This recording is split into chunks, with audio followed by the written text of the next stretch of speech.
Hey there, everybody. So, we're going to be talking about another Bible character today that kind of piggybacks off of Isaiah from yesterday.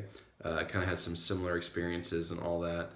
And so, I'm looking forward to today. Man, this rain just makes you tired, and I'm feeling tired this morning, but I had a good time studying about Isaiah a little bit. So, Isaiah, chapters 1 through 5, Isaiah is already prophesying. He's talking to the people of Israel. God is speaking to him.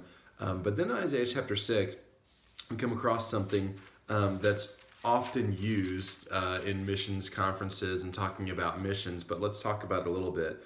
In verse 1 of chapter 6, it says, "In the year that King Uzziah died, I saw the Lord sitting on a throne, high and lifted up, and the train of his robe filled the temple." This is Isaiah speaking. "Above it stood seraphims. Each one had 6 wings. With 2 he covered his face, with 2 he covered his feet, and with 2 he flew. And one cried to another and said, 'Holy, holy, holy is the Lord of hosts, and the whole earth is full of his glory.' And the posts of the doors were shaken by the voice of him who cried out, and the house was filled with smoke." So up to this point, you've got a pretty, this is a pretty trippy event going on right now. But what's happening is Isaiah is seeing God for who he truly is. He's seeing his glory. He's seeing his majesty.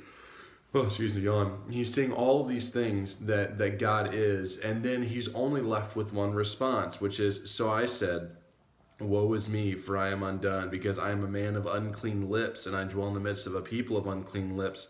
For my eyes have seen the King, the Lord of hosts." Then one of the seraphims flew to me, having in his hand a live coal, which he had taken with the tongs from the altar, and he touched my mouth with it, said, "Behold, this has touched your lips, your iniquity is taken away, and your sin is purged." And then these are the famous verses. "Also I heard the voice of the Lord saying, 'Whom shall I send, and who will go for us?'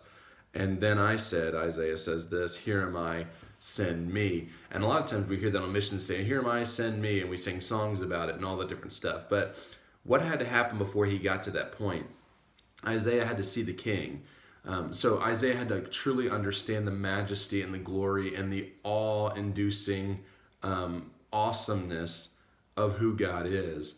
And after he had seen that, then in light of that, Isaiah sees himself and says, "Woe is me, for I am undone. I can't do what you've asked based on who you are." Kind of like when John the Baptist said, "I don't need to baptize you. You need to baptize me. I can't do this."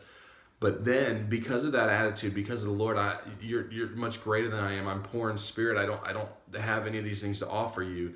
Then God says, "Who will go for us?" And after he's been touched, after his lips have been touched, Isaiah goes, "I will.